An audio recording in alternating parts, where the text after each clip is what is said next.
Dans l'évangile que je viens de lire, il est question de sel et de lumière et que le sel peut perdre sa saveur. Comment cela est-il possible? Si nous rajoutons du sel dans nos plats, n'est-ce pas pour rehausser la saveur, donner du goût aux aliments? Jésus se tromperait-il? En fait, il faut se replonger à l'époque de Jésus, parce que le sel n'avait pas, particulièrement dans cet évangile, le sens restreint que nous lui donnons aujourd'hui. Découvrons donc qu'il est possible de donner plusieurs sens à cette expression « sel de la terre ».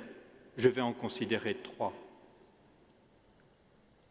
Le texte dit « Si le sel devient fade, comment lui rendre de la saveur? Il ne vaut plus rien, on le jette dehors et il est piétiné par les gens. » Il serait mieux de traduire « Si le sel perd sa force, comment lui rendre de la force? Il devient inutile, on le jette dehors et il est piétiné par les gens. » Le sel peut être utilisé comme un conservateur. Un usage antique, jusqu'au temps de la réfrigération, était de plonger de la viande et du poisson dans du sel pour les empêcher de pourrir. Certains, je pense parmi nous, les anciens, ont connu ça dans leur jeunesse. Quel sens cela a-t-il? Eh bien, le sel a cette propriété de stopper la prolifération des bactéries et donc, le chrétien, par sa présence et par ses actes, est appelé à lutter contre la propagation du mal et de l'injustice dans la société. Il est acteur pour préserver la dignité humaine et empêcher le monde de se corrompre moralement. Une deuxième dimension du sel, comme activateur du feu, comme catalyseur. Le sel utilisé en Palestine n'était pas pur. C'était un mélange de minéraux qui était ramassé sur les rives de la mer Morte, le point le plus bas de la planète, contenant du gypse et du magnésium. À l'époque de Jésus, on plaçait des plaques de ce sel impur dans les fours en terre cuite. Le sel aidait le combustible, souvent de la bouse séchée, à brûler plus longtemps et plus intensément. Alors nous comprenons un sens qui peut être donné à perdre sa saveur. Le sel perdait ses propriétés catalytiques, d'activateur. Il ne restait qu'un résidu terreux, inutile, qui n'aidait plus au feu. Donc on récupérait ce sel et on le jetait pour stabiliser sur les chemins. D'où, vous comprenez l'expression, dans l'Évangile, on le jette dehors et il est piétiné par les gens. Alors, qu'est-ce que cela veut dire, être sel de la terre? C'est aider le feu de l'Esprit Saint à brûler dans le monde. Et pour que nous, les croyants, nous ne perdions pas notre saveur, nous avons à nous régénérer en nous nourrissant de la parole de Dieu, de l'Eucharistie et en sollicitant l'aide de l'Esprit Saint. Nous sommes là pour activer la charité et la ferveur dans la société dans laquelle nous sommes.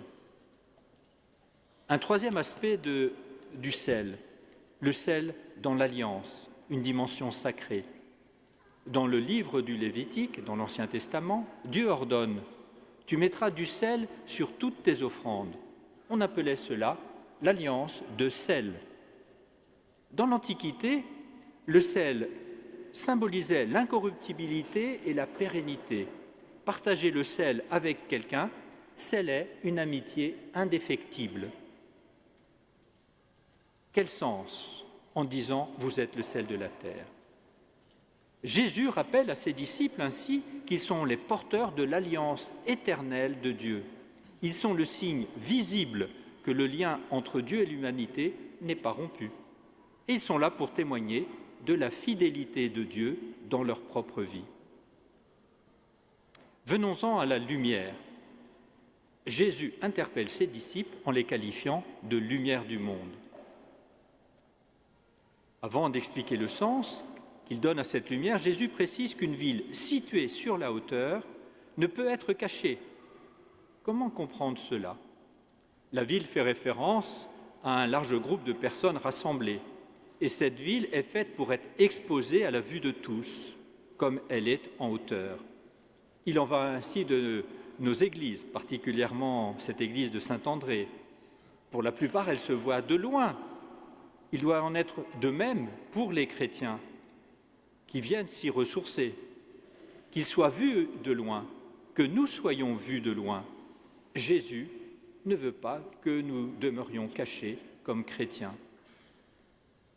Et pour que nous soyons cette lumière, la première lecture du livre d'Isaïe nous donne un sens pour nos propres vies. Ainsi parle le Seigneur.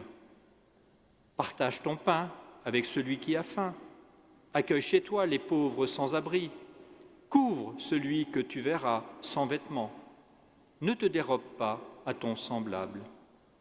Et le prophète Isaïe ajoute « Alors, ta lumière jaillira comme l'aurore et tes forces reviendront vite. » Car Isaïe nous assure de la présence de Dieu à nos côtés. Demandons la grâce au Seigneur d'être et de demeurer celle de la terre. Demandons la grâce au Seigneur d'être et de demeurer lumière dans notre monde d'aujourd'hui. Ayons confiance qu'il soit à nos côtés pour nous aider, pour développer nos talents et même en découvrir de nouveaux. Par sa grâce, si nous faisons un pas en avant, soyons assurés qu'il nous comblera, qu'il sera là pour tous les pas suivants que nous ferons. Amen.